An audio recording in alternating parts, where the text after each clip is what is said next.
حفظ کیا ہوا ہے پورا قرآن، لیکن اس پورے قرآن کا کوئی امپیکٹ، کوئی رزلٹ، کوئی نتیجہ، کوئی اثر آپ کو ان کی لائفز کے اندر نظر نہیں آئے گا۔ وجہ کیا ہے؟ وہ سارا نالج جو ہے وہ کاپی پیسٹ کے درجے میں ہے، انسٹال نہیں ہوا ہے، اور انسٹال اگر ایک آیت بھی ہو جائے تو وہ ایک آیت انسان کی زندگی کے اندر بہت کچھ نتائج دے سکتی ہے۔ تو میں بتا رہا ہوں کہ پہلی چیز جو ہمیں سمجھنی ہے، دل و دماغ کے اندر نقش کرنی ہے، وہ یہ کہ مسائل زندگی کا لازمی حصہ ہیں، ان کے بغیر زندگی ہو ہی نہیں سکتی ہے۔ دنیاوی زندگی کی نوعیت ہی اس طرح کی ہے۔ اللہ رب العزت نے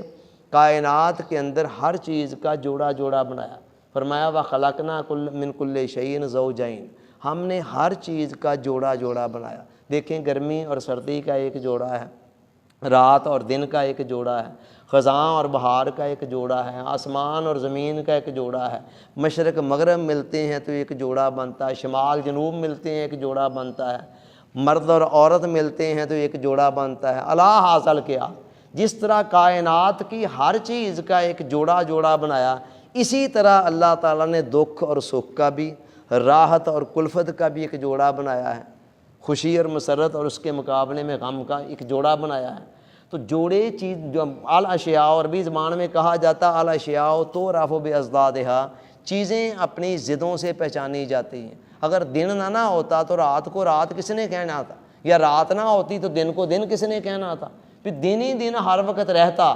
رات ہوتی ہی نہ، تو پھر اس کا نام دن رکھنے کی ضرورت کیوں پیش آنے کی؟ تو زندگی کی تصویر اس وقت مکمل ہوتی ہے جب یہ جوڑے ملتے ہیں۔ تو اسی طرح جب تک سکھ اور دکھ، راحت اور کلفت دونوں نہیں نہ ملیں گے، زندگی کی تصویر مکمل نہیں ہوگی۔ قرآن نے کہا وَلَنَبْلُوَنَّكُمْ بِشَيْءٍ مِّنَ الْخَوْفِ وَالْجُوعِ وَنَقْصٍ مِّنَ الْأَمْوَالِ وَالْأَنفُسِ وَالثَّمَرَاتِ، فرمایا وَلَنَبْلُوَنَّكُمْ، لام تاکید کا ہے اور نون ثقیلہ کا ہے، ہم ضرور بے ضرور تمہیں آزماتے رہیں گے، کبھی تمہیں خوف میں مبتلا کر کے، کبھی بھوک میں مبتلا کر کے، کبھی نقص من الاموال، مالوں میں کمی کر کے، والانفس، اور کبھی جانوں کا نقصان کر کے، والثمرات، کبھی پھلوں کو چھین کر۔ تو 5 قسم کے اللہ تعالیٰ نے بتایا کہ یہ امتحانات جب تک تم نے دنیا میں رہنا ہے، وقتاً فوقتاً، گاہے بگاہے، کبھی ان میں سے کوئی کبھی کوئی آتے رہنے۔ اور آگے کیا فرمایا وَبَشِّرِ الصَّابِرِينَ،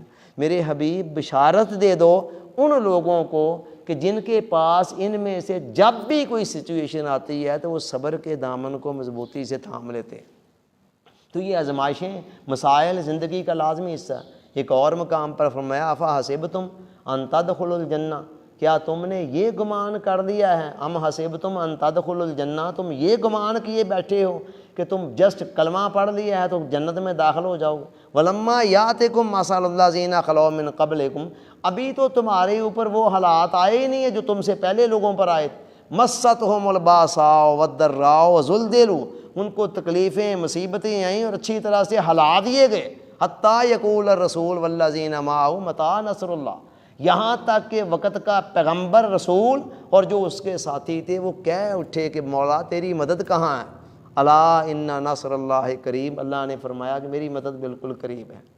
تو مطلب یہ، اسی طرح ایک اور مقام پر فرمایا وَنَبْلُوكُمْ بِالشَّرِّ وَالْخَيْرِ فِتْنَہ، ہم تمہیں آزماتے رہیں گے، کبھی خیر کے ذریعے اور کبھی شر کے ذریعے، کبھی پسندیدہ سچویشن کے ذریعے، کبھی ناپسندیدہ سچویشن کے ذریعے، اور یہ دونوں حالتیں آزمائش کی حالتیں ہوں گی۔ صرف دیکھنا ہے کہ تم کس حال کے اندر کیا رسپانس کرتے ہو۔ ثم الینا ترجعون، اس کے بعد بالآخر تمہیں ہماری طرف لوٹ کر آنا ہے۔ میں کہتا ہوں حضرت آدم علیہ السلام سے لے کر آج تک، اور آج سے لے کر قیامت تک، کوئی شخص یہاں ایسا نہیں آیا، نہ کوئی آئے گا جس کی زندگی مسائل سے مکمل طور پر خالی ہو، چاہے وہ بادشاہ ہے اور چاہے وہ فقیر ہے، چاہے وہ محل میں بیٹھا ہوا ہے، چاہے وہ جھونپڑی میں بیٹھا ہوا ہے۔ آپ اپنی لائف کو دیکھ لیں، اپنی لائف کو، آج تک کی زندگی کے اندر کوئی دور ایسا گزرا ہے جس کے اندر مسائل نہ ہو؟ بچپن کے اپنے مسائل ہوتے ہیں، لڑکپن کے اپنے مسائل ہوتے ہیں، نوجوانی کے اپنے مسائل ہوتے ہیں، جوانی کے اپنے مسائل ہوتے ہیں، ادھیڑ عمری کے اپنے مسائل ہوتے ہیں، اور بڑھاپے کے اپنے مسائل ہوتے ہیں۔ مسائل کی نوعیت بدلتی رہتی ہے، کسی وقت میں کسی طرح کے ہے، کسی وقت میں کسی طرح کے ہیں، لیکن یہ ہے کہ مسائل اپنی جگہ پر رہتے ضرور ہیں۔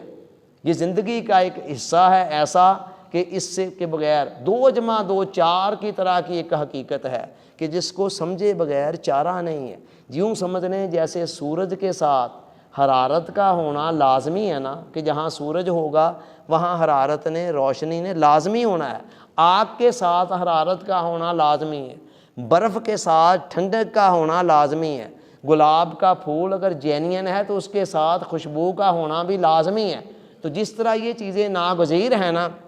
اسی طرح جہاں بھی زندگی ہے نا، زندگی کے ساتھ مسائل کا ہونا لازمی ہے۔ ان سے چھٹکارا صرف موت نے ہی آ کر دلانا ہے۔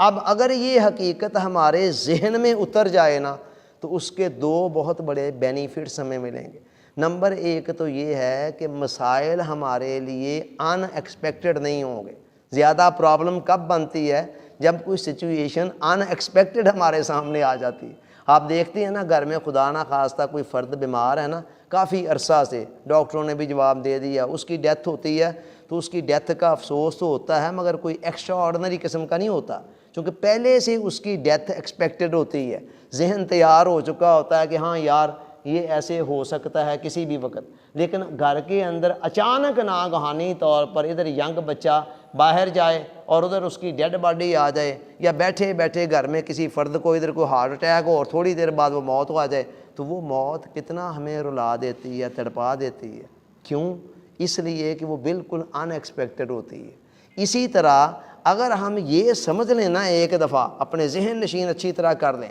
کہ جب تک مجھے دنیا میں رہنا ہے تب تک کسی نہ کسی شکل کے اندر مسائل آتے جاتے رہنے ہیں، اور ہر روز صبح سے لے کر شام تک کئی سچویشن میرے سامنے ایسی آنی ہیں جو میرے لیے پسندیدہ نہیں ہوں گی، آنی ہی آنی ہیں۔ تو جب پہلے سے یہ بات ذہن میں ہوگی نا تو پھر وہ سچویشن ایکسپیکٹڈ ہوگی، تو ایکسپیکٹڈ سچویشن آپ کو اتنا شوق نہیں پہنچائے گی جتنا ان ایکسپیکٹڈ پہنچاتی ہے۔ تو یہ پہلے اس کا بینیفٹ یہ ملے گا، اور دوسرا بینیفٹ یہ ملے گا کہ یہ جو ہم دن رات ایک کیے ہوئے ہیں زندگی کو مسائل سے پاک کرنے کے لیے، ہر شخص کی خواہش ہے کہ یار میں اس طرح کا لائف سٹائل اپنا لوں کہ بس مسائل اس میں سے نکل جائیں۔ یہ خواہش جو ہے نا ہماری حد سے بڑی ہوئی جنون کے درجے کی، یہ خواہش بھی کم ہو جائے گی۔ ہمیں پتہ چل جائے گا کہ جب تک دنیا کے اندر رہنا ہے نا تب تک ہم محل کے اندر بھی چلے جائیں، بادشاہ بن جائیں، وزیر اعظم بن جائیں، صدر بن جائیں، کسی نہ کسی درجے کے اندر مسائل ہماری زندگی کے اندر شامل رہنے۔ تو یہ پہلا نقطہ ہے کیا کہ مسائل زندگی کا لازمی حصہ ہیں، یعنی اس کو ایک ناگزیر حقیقت کے طور پر قبول کر لیا جائے۔ اگلی بات، دوسرا نقطہ اس حوالے سے یہ ہے کہ ہر مسئلے کی زندگی محدود ہوتی ہے، ہر مسئلے کی جو ایج ہوتی ہے نا وہ لمیٹڈ ہوتی ہے۔ اللہ تعالیٰ نے قرآن مجید میں فرمایا کلو شیء ہالک الا وجہ اللہ،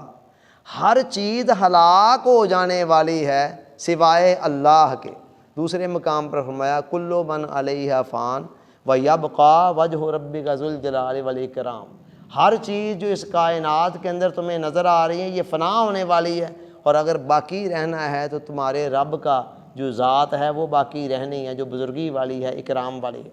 تو کہنے کا مطلب یہ ہے کہ خدا کے سوا اس کائنات کے اندر کوئی شے بھی ایسی نہیں ہے جسے دوام ہو، ٹھیک ہے، جس کی حیثیت پرماننٹ ہو۔ علامہ نے بڑی خوبصورت انداز میں اس زندگی کی حقیقت کو بیان کرتے ہوئے کہا کہ ثبات ایک تغیر کو ہے زمانے میں، سکون محال ہے قدرت کے کارخانے میں۔ کہتے ہیں یہ ثبات مین ثابت قدمی، استقامت، کسی چیز کا موجود رہنا۔ کہتے ہیں یہ جو موجود رہنے والی مستقل طور پر رہنے والی چیز ہے نا وہ صرف ایک ہی ہے، اور وہ ایک چیز کیا؟ تغیر، تبدیلی کا عمل۔ یعنی تبدیلی کا عمل ایک ایسا ہے کام کہ جو کنٹینوسلی رہتا ہے، تبدیلی آتی رہتی ہے ہر جگہ پر، ہر شعبے میں۔ اپنے گھر میں دیکھیں 10 سال پہلے حالات کیا تھے، آج کیا ہیں، 5 سال پہلے کیا ہیں، 5 سال بعد کیا ہوں گے، 10 سال بعد کیا ہوں گے، یہاں کے حالات، ہر جگہ پر آپ دیکھیں کہ تبدیلی کا عمل ہر جگہ پر ہر انسان کے اوپر کنٹینوسلی چلتا رہتا ہے۔ تو علامہ کہتے ہیں کہ ایک ہی چیز ہے کہ جس کو دوام ہے وہ کیا ہے؟ تبدیلی کا عمل، کہ تبدیلی کا عمل جو ہے وہ نہیں رکتا، مسلسل چلتا رہتا۔ یہی فارمولہ ہمارے مسائل پر بھی لاگو ہوتا ہے۔ وہ جو قرآن نے کہا کہ اللہ کے علاوہ ہر چیز فنا ہونے والی ہے، تو اس فنا کے اندر کیا ہمارے مسائل نہیں آتے ہیں؟ اس پر بھی یہ قانون اطلاق ہوتا ہے۔ اور جو علامہ نے کہا کہ تبدیلی کا عمل ہی ایک ایسی چیز ہے جس کو دوام ہے، استقلال ہے جس کے اندر، باقی ہاں کوئی ہے ایسی نہیں ہے جو مستقل حیثیت کی ہو، تو اس کی یہی قانون کا اطلاق ہمارے مسائل پر بھی لاگو ہوتا ہے۔ اب دیکھیں رات آتی ہے، ہر طرف تاریکی چھا جاتی ہے، ٹھیک ہے، چند گھنٹوں کے بعد اسی تاریکی کے دامن سے ایک روشن چمکتی دمکتی صبح جو ہے وہ نمودار ہو جاتی ہے۔ اب رات کے آنے پر ہم اتنے پریشان کیوں نہیں ہوتے ہیں؟ اس لیے نہیں ہوتے ہیں کہ ہمیں پتہ ہوتا ہے کہ قدرت کا اپنا قانون ہے کہ چند گھنٹوں کے بعد اسی رات کے دامن سے روشنی نکل آنی ہے۔ اگر خدا نہ خواستہ ہم رات اپنی زندگی کو پہلی دفعہ دیکھ رہے ہوتے اپنی زندگی میں، تو ہم تو اپسیٹ ہو جاتے ہیں، یہ کیا بن گیا ہے، اب یہ مستقل طور پر ایسے ہی رہے گا۔ لیکن ہم ذرا پریشان نہیں ہوتے، ہمیں پتہ ہے جس طرح رات آئی ہے اسی طرح اس رات نے بھی گزرنا ہے، اور رات کے اندر سے ہی ایک روشن صبح طلوع ہونی ہے۔ کوئی رات بھی اتنی لمبی نہیں ہے کہ جو آنے والی صبح کو آنے سے روک دے۔ سیم ایگزیکٹلی یہی معاملہ ہمارے مسائل کا ہے۔ کوئی بھی مسئلہ اتنا لمبا نہیں ہے کہ جو مستقل طور پر قائم رہے گا۔ ہر مسئلے کی ایک اپنی عمر ہے۔ جس طرح رات کا قرآن نے حدیث پاک میں آتا ہے، حضور علیہ السلام نے فرمایا کل عندہ بآجال مسمی، کہ ہر کام کا اللہ کی بارگاہ میں ایک وقت مقرر ہے، ٹھیک ہے۔ ہر مسئلے کے آنے کا بھی ایک وقت ہے اور ہر مسئلے کے جانے کا بھی ایک وقت ہے۔ بالکل اس طرح جس طرح رات کے آنے کا ایک وقت مقرر ہے نا، آپ ایڈوانس بتا دیتے ہیں کہ آج اتنے بجے غروب آفتاب ہیں، اس کے بعد اتنے بجے پھر صبح کا سورج طلوع ہونا ہے وغیرہ وغیرہ۔ ہم عام طور پر پیشین گوئی کر دیتے ہیں، کیلنڈر سب کچھ بنے ہوئے ہیں، سائنس نے ہر چیز جو ہے وہ ڈیٹیکٹ کر لی ہے، وہ بالکل ہمارے سامنے ایگزیکٹ فگرز کی شکل کے اندر سامنے رکھ دی ہے۔ تو جس طرح رات کے آنے جانے کے وقت مقرر ہے نا، اسی طرح مسائل کے آنے جانے کے بھی وقت مقرر ہوتے ہیں۔ اس کا یہ مطلب نہیں ہے کہ پھر ہم ان کے حل کے لیے کوشش نہ کریں، کوشش ضرور کریں، لیکن آپ کے ذہن میں یہ بات ہونی چاہیے کہ اللہ کی بارگاہ میں اس مسئلے کا ایک وقت مقرر ہے۔ تو جس طرح یہ آیا ہے نا، اس کی مرضی منشا سے آیا ہے اور اس کی مرضی اور منشا سے اس نے چلے بھی جانا۔ اب یہ بات اگر ذہن میں ہوگی تو پھر کچھ بھی نہیں ہوگا، پھر ہم مسائل کو فیس کرتے ہوئے بھی پرسکون رہ سکتے ہیں۔ مگر ہم کیا کرتے ہیں؟ ہماری عجلت پسندی ہمیں مروا دیتی ہے۔ ہم کہتے ہیں بس یہ مسئلہ راتوں دن نہ چڑھے اور ختم ہو جائے، ٹھیک ہے، حل ہو جائے۔ اور پھر یہ ہے کبھی ہم ایسے ہی ہوتا ہے کہ ہم مایوسی کا شکار ہو جاتے ہیں، کہتے ہیں پتہ نہیں یہ مسئلہ تو مستقل طور پر ہی رہے گا۔ کوئی بیماری آ جاتی ہے تو کہتے ہیں پتہ نہیں اب میں صحت یاب ہوں گا بھی کہ نہیں ہوں گا، اور شاید مستقل ہی میں بیمار رہوں گا۔ اور اسی طرح کوئی اور چھوٹا موٹا مسئلہ ماحول کے اندر کریٹ ہو جائے تو عام طور پر ہم پریشان ہو جاتے ہیں، اپسیٹ ہو جاتے ہیں، مایوسی کی طرف جاتا ہے ذہن کہ پتہ نہیں یہ مسئلہ حل ہونا بھی ہے کہ نہیں ہونا۔ حالانکہ ہماری زندگی کا تجربہ ہی ہمیں یہ بتانے کے لیے کافی ہے کہ پچھلی زندگی کے اندر کتنے موقع ایسے آئے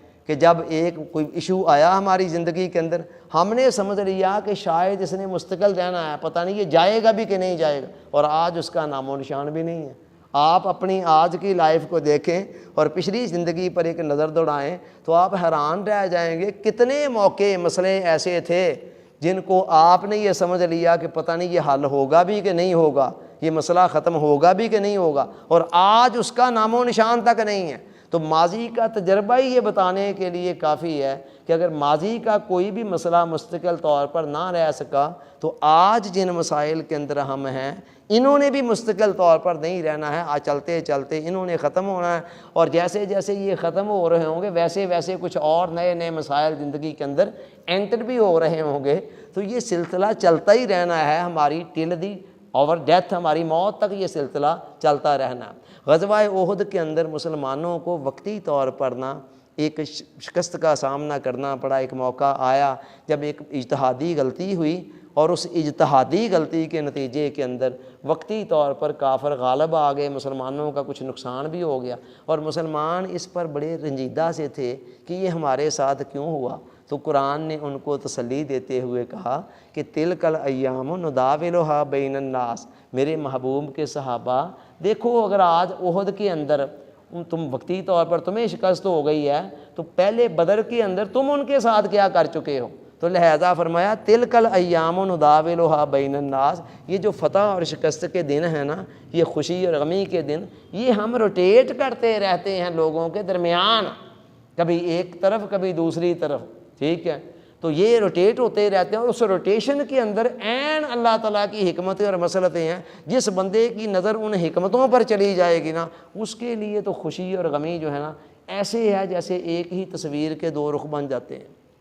وہ سمجھتا ہے کہ بس ان میں کوئی فرق نہیں ہے، جو حال بھی آ رہا ہے وہ خدا کی طرف سے آ رہا ہے، اور وہ عین کسی حکمت پر مبنی ہے، اور اس کے اندر ہی میرے لیے کوئی بہتری بھی ہے۔ اور یہیں سے میں تیسرے نقطے کی طرف جا رہا ہوں، اور تیسرا نقطہ کیا ہے کہ ہر مسئلے کے اندر مثبت امکانات موجود ہوتے ہیں۔ قرآن مجید کے اندر اللہ رب العزت نے فرمایا اِنَّ فِي خَلْقِ السَّمَاوَاتِ وَالْأَرْضِ وَاخْتِلَافِ اللَّيْلِ وَالنَّهَارِ لَآيَاتٍ لِأُولِي الْأَلْبَابِ، بے شک رات اور دن کے آنے جانے میں، اور زمین و آسمان کی تخلیق میں، اور رات اور دن کے آنے جانے میں بہت ساری نشانیاں ہیں ان لوگوں کے لیے جن کو اللہ نے عقل دی ہے، جو عقل مند بندے ہیں۔ اور آگے عقل مندوں کی ڈیفینیشن کرتے ہوئے قرآن نے ساتھ ہی اگلی آیت میں بتایا الذین یذکرون اللہ قیاما وقعودا وعلی جنوبہم، یہ وہ لوگ ہیں جو کھڑے بیٹھے لیٹے ہر حال میں اللہ کا ذکر کرتے رہتے ہیں، یعنی اللہ کی یاد ان کے دلوں کے اندر اس طرح سما جاتی ہے کہ کسی حال میں بھی اللہ سے غافل نہیں رہتے۔ ایک وَيَتَفَكَّرُونَ فِي خَلْقِ السَّمَاوَاتِ وَالْأَرْضِ، اور زمین اور آسمان کی تخلیق کے اندر غور و فکر کرتے رہتے ہیں۔ اب ادھر سے ذکر کی برکتیں ثمرات ملتے ہیں، ادھر سے فکر کے ثمرات ملتے ہیں، یہ دونوں چیزیں انہیں معرفت خداوندی تک پہنچا دیتے ہیں، اور جب معرفت خداوندی تک پہنچتے ہیں تو پھر کائنات کے اس پورے کارخانے کے اندر ہر جگہ پر ان کو اللہ کی حکمتیں نظر آتی ہیں، اور وہ پکار اٹھتے ہیں کہ ربنا ما خلقت ھذا باطلا، اے اللہ تو نے اس کائنات کے اندر کوئی شے بھی بیکار پیدا نہیں کی ہے، فضول پیدا نہیں کی ہے، بے مقصد پیدا نہیں کی ہے، کوئی مسئلہ بھی ہمارا زندگی کے اندر بے مقصد نہیں ہے، اور پھر ہر مسئلے کے اندر ساتھ ہی ساتھ مواقع بھی شامل ہیں، ٹھیک ہے۔ قرآن نے کہا فَإِنَّ مَعَ الْعُسْرِ يُسْرًا إِنَّ مَعَ الْعُسْرِ يُسْرًا، بے شک ہر تنگی کے ساتھ کوئی نہ کوئی آسانی بھی لگی ہوئی ہے، اور دہرا کر کہا کہ ہر مشکل کے ساتھ کوئی نہ کوئی آسانی بھی ہے۔ یہ جس طرح تنگی کے ساتھ آسانی کا ہونا فطرت کا یہ ایسا قانون ہے کہ ہمیں بتا رہا ہے کہ تمہاری زندگی کے اندر جب بھی کوئی مسئلہ آتا ہے نا، اس کے ساتھ ہی کوئی نہ کوئی موقع بھی ہوتا ہے، ساتھ ہی کوئی نہ کوئی موقع بھی ہوتا ہے۔ تو اب ہوتا کیا ہے، بصارت جو ہوتی ہے نا وہ صرف مسئلے کو دیکھنا شروع کر دیتی ہے، کہتی ہے مارے گئے، لٹ گئے، یہ کیا ہو گیا، بیٹھے بٹھائے نقصان ہو گیا۔ لیکن جن کو اللہ تعالیٰ بصیرت دے دیتا ہے نا، دل کی روشنی، دل کی آنکھ، وہ کہتی ہے اچھا اگر یہاں مسئلہ ہے تو مسئلے کے ساتھ کوئی نہ کوئی موقع بھی ضرور موجود ہوگا۔ تو یہ دونوں چیزیں ساتھ ساتھ چلتی ہیں، عام لوگ صرف مسائل میں اٹک کر رہ جاتے ہیں۔ کوئی مسئلہ بھی آپ کی لائف کے اندر ایسا نہیں آتا جس کے ساتھ کم از کم ایک موقع یا ایک سے زیادہ موقع موجود نہ ہو، بعض اوقات تو ایک سے زیادہ ہوتے ہیں، کم از کم اس درجے کا کوئی نہ کوئی ایک موقع ضرور موجود ہوگا۔ اب اگر آپ مسئلے کی طرف دیکھنا شروع کر دیں گے، دیکھتے چلے جائیں گے، تو نتیجہ یہ ہوگا کہ مواقع آپ کی زندگی میں ضائع ہوتے چلے جائیں گے، اور مسائل کا انبار لگتا چلا جائے گا۔ جس پر بھی انسان فوکس کر دینا وہ رائی سے پہاڑ بن جاتی ہے، ٹھیک ہے۔ مسائل پر فوکس کریں گے تو رائی کے برابر سائز کے برابر جو مسائل تھے نا وہ پہاڑوں کے جتنے ہو جائیں گے، اور آپ ان کو دیکھ دیکھ کر جلیں گے، کڑیں گے، اور مواقع آپ کے سے مس ہو رہے ہوں گے، اگنور ہو رہے ہوں گے، آپ کو پتہ بھی نہیں چل رہا ہوگا۔ لیکن اگر آپ مسائل سے توجہ کو ہٹا کر مواقع کی طرف توجہ مرکوز کر لیں تو پھر آپ مواقع کو استعمال کریں گے اور مسائل کو ایک طرف رکھیں گے، اور مسائل کا سائز آہستہ آہستہ چھوٹا ہونا شروع ہو جائے گا، یہاں تک کہ وہ نہ ہونے کے برابر ہو جائیں گے۔ رہیں گے صحیح زندگی کے اندر، میں نے بتایا کہ زندگی کے آخری دن تک مسائل نے رہنا ضرور ہے، لیکن سائز ان کا بہت چھوٹا ہو جائے گا۔ قرآن مجید کے اندر اس حقیقت کی طرف اشارہ کرتے ہوئے فرمایا گیا عسیٰ ان تکرہوا شیئا، لوگوں عین ممکن ہے کہ تم ایک چیز کو، ایک سچویشن کو، ایک صورتحال کو ناپسند کر رہے ہو، وَيَجْعَلَ اللَّهُ فِيهِ خَيْرًا كَثِيرًا، اسی سچویشن کے اندر اللہ نے تمہارے لیے بہت بڑی خیر رکھ دی۔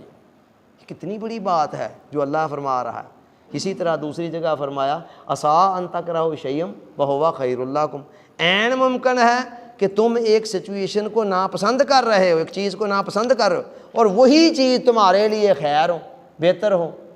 وَعَسَىٰ أَن تُحِبُّوا شَيْئًا، اور یہ بھی ہو سکتا ہے کہ تم ایک چیز کو پسند کر رہے ہو، اس کو حاصل کرنا چاہ رہے ہو، پانا چاہ رہے ہو، لیکن وَهُوَ شَرٌّ لَكُمْ، وہی چیز تمہارے لیے بہتر نہ ہو، نقصان دہ ہو۔ وَاللَّهُ يَعْلَمُ وَأَنْتُمْ لَا تَعْلَمُونَ، اللہ جانتا ہے اور تم نہیں جانتے ہو۔ ہمارا نالج بڑا لمیٹڈ ہے، ہمارے نالج کا حال اگر آپ نے دیکھنا ہے لمیٹیشن، تو آپ یہ دیکھیں، آپ اپنے بچے کو اٹھاتے ہیں، 2 سال کا بچہ ہے، اس کو بخار ہو گیا، آپ ڈاکٹر کے پاس لے جا رہے ہیں، ڈاکٹر کہتا ہے جی انجیکشن لگیں، آپ کہتے ہیں لگائیں، لو جی بچہ چیخ رہا ہے، چلا رہا ہے، اور اس وقت سمجھ رہا ہے کہ میرا یہ باپ ہے، اتنا ظلم میرے ساتھ کر رہا ہے، اتنی تکلیف مجھے ہو رہی ہے، اس کو نظر نہیں آ رہا، لیکن آپ جگرے کو مضبوط کرتے ہوئے خود پکڑ کر اس کو، ڈاکٹر صاحب کہتے ہیں لگائیں انجیکشن، پیسے الگ دے رہے ہیں، بچے کو تکلیف الگ دے رہے ہیں، کیا وجہ ہے کہ آپ کے سامنے میں اس کے پسے پردہ جو حکمت ہے وہ سامنے،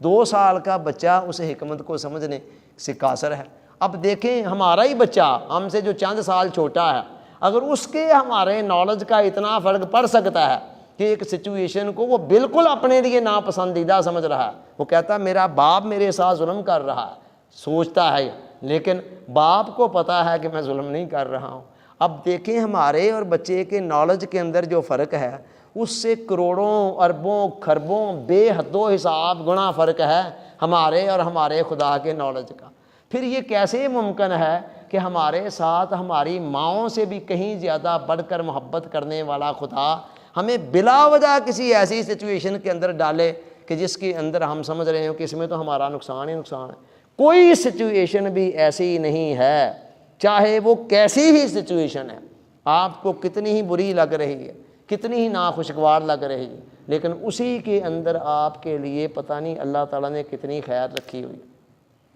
مثال کے طور پر آپ یہ دیکھیں کہ ہر انسان چاہتا ہے کہ زندگی کے اندر راحتیں ہوں، زندگی کے اندر آسانیاں ہوں، لذتیں ہوں میکسیمم، لیکن یہ لذتوں، راحتوں، آسانیوں سے بری ہوئی زندگی روح کا قبرستان بن جاتی ہے۔ جن لوگوں کی زندگیوں کے اندر صرف ہر وقت اے سی چل رہا ہے، اے سی والے روم سے نکلے اور اے سی والی گاڑی میں بیٹھ گئے اور جا کر اے سی والے دفتر میں بیٹھ گئے، اور فریج کے اندر ہر وقت کھانے پینے کی چیزیں موجود ہیں، دسترخوان کے اوپر ہر وقت کوئی نہ کوئی 2-4 ڈشیں موجود ہیں جن کے اندر گوشت وغیرہ بھی ہے، آپ کو اندازہ ہی نہیں ہے وہ کتنی سطحی، کتنی کھوکھلی اور کتنی پھیکی اور کتنی بے مزہ زندگی گزار رہے ہیں۔ کوئی بھی مسئلہ نہیں نہ ہوگا تو پتہ نہیں اندر ہی اندر کیا بے چینی، کیا اضطراب، جس کی ان کو خود سمجھ تک نہیں آ رہی ہوتی کہ یہ کیا کچھ ہمیں فیل ہو رہا ہے، کیوں ایسے ہو رہا ہے، سب کچھ تو ہماری لائف کے اندر ہے۔ تو بندہ آسانیاں راحتیں چاہتا ہے، مگر اللہ کو پتہ ہے ایک حد سے زیادہ آسانیاں اگر دوں گا نا تو اس کی روح بیچاری تو چلتی پھرتی لاش بن جائے گی، کیا رہ کیا جائے گا اس کے اندر انسانیت کا جوہر۔ اسی طرح انسان تنگیوں سے، مشکلات سے بچنا چاہتا ہے، لیکن تنگیوں اور مشکلات کے اندر سے ہی تو زندگی کا سوز اور گداز جنریٹ ہوتا ہے، اور سوز اور گداز کے بغیر جو زندگی ہے نا وہ کاغذ کے پھول کی مانند ہے۔ ایک پھول بنا ہوا ہے نا مصنوعی کاغذ کا یا کپڑے کا، آپ دور سے اسے دیکھ کر سونگھنے کے لیے جاتے ہیں اور دیکھیں پاس لا کر کہ وہ کاغذ کا مصنوعی ہے تو ساتھ ہی پیچھے کر دیتے ہیں، خوشنما بہت ہے وہ، لیکن اب آپ کی نظروں میں وہ قدر نہیں رہے گی کہ اندر کا جوہر جب نظر نہیں آیا تو باہر کے حسن کو آپ کیا کریں۔ تو اصل بیوٹی اندر کی بیوٹی ہوتی ہے، اور انسان کی خوبصورتی جو ہے یہ ہے کہ اس کے اندر درد ہو، سوز ہو اور گداز ہو، اور یہ سوز و گداز مشکلات سے، مصائب سے جنم لیتا ہے۔ پھر اللہ تعالیٰ نے بنانے والے نے ہر انسان کے اندر ان لمیٹڈ قسم کی صلاحیتیں، توانائیاں رکھ دی ہوئی ہیں۔ یہ صلاحیتیں عام حالات میں سوئی ہوئی ہوتی ہیں اور جاگتی کب ہیں؟ جب کوئی چیلنج سامنے آتا ہے، کوئی مسئلہ سامنے آتا ہے۔ اگر انسان مسئلے کو مائنس رنگ میں نہ لے، مردانہ وار اس کا مقابلہ کرنے کے لیے تیار ہو جائے، تو یقین کریں ہر مسئلے کے اندر سے وہ پہلے سے کہیں زیادہ مضبوط ہو کر باہر نکلتا ہے، کہیں زیادہ مضبوط ہو کر باہر نکلتا ہے۔ تو لہٰذا جتنے بھی مصائب ہماری زندگی میں تکالیف آ رہی ہیں نا، یہ ہمارے خالق اور مالک نے دنیا کی سٹیج پر ہمارے لیے جو کردار متعین کر رکھا ہے، اس کردار کے لیے ہمیں تیار کرنے کے لیے یہ مسائل اور مواقع آتے ہیں، تاکہ ہمارا ویژن وسیع ہو جائے، ہمارے اندر ایک ظرف بڑا ہو جائے، ہمارے اندر حوصلہ قوت برداشت آ جائے۔ تو بہرحال ہر مسئلے کے اندر بے شمار مواقع چھپے ہوئے ہیں۔ علامہ نے اسی کی طرف اشارہ کرتے ہوئے کہا تھا کہ تندیے باد مخالف سے نہ گھبرا اے عقاب، یہ تو چلتی ہے تجھے اونچا اڑانے کے لیے۔ اور مجدد الافسانی رحمۃ اللہ علیہ نے فرمایا موانع حقیقت میں عین بواعث ہیں، یعنی جو چیزیں آپ کو رکاوٹ نظر آ رہی ہیں نا، وہ تو آپ کے لیے زینہ ہے، سیڑھی کا کام دینے کے لیے آئی ہیں کہ سیڑھیاں چڑھ کے آپ اوپر چلے جائیں۔ تو آپ اس کو رکاوٹ سمجھ کر بیٹھ کے جی کیا کریں، یہ تو رکاوٹ آ گئی ہے۔ آپ اگر غور سے دیکھتے تو وہ رکاوٹ نہیں تھی، وہ تو سیڑھی تھی جو آپ کو اپ گریڈ کرنے کے لیے اوپر کی طرف آگے کی طرف لے جانے کے لیے قدرت نے بھیجی تھی۔ تو لہٰذا یہ تیسرا نقطہ ہے کہ ہر مسئلے کے اندر مثبت امکانات موجود ہوتے ہیں۔ شرط یہ ہے کہ انسان صرف بصارت سے نہ دیکھے، بصارت کے ساتھ ساتھ بصیرت کو بھی استعمال کرنے والا ہو۔ تو یہ آج ہاں کی گفتگو ہم اسی پر ختم کر رہے ہیں، انشاءاللہ یہی سلسلہ کنٹینیو ہوگا۔ نیکسٹ نشست کے اندر ہم انشاءاللہ پھر اس سلسلے کو آگے بڑھاتے ہوئے مزید کچھ پوائنٹس کو ڈسکس کریں گے۔ اللہ تعالیٰ سوچنے سمجھنے یاد رکھنے عمل کی توفیق عطا فرمائے۔ آمین ثم آمین، وما علینا الا البلاغ۔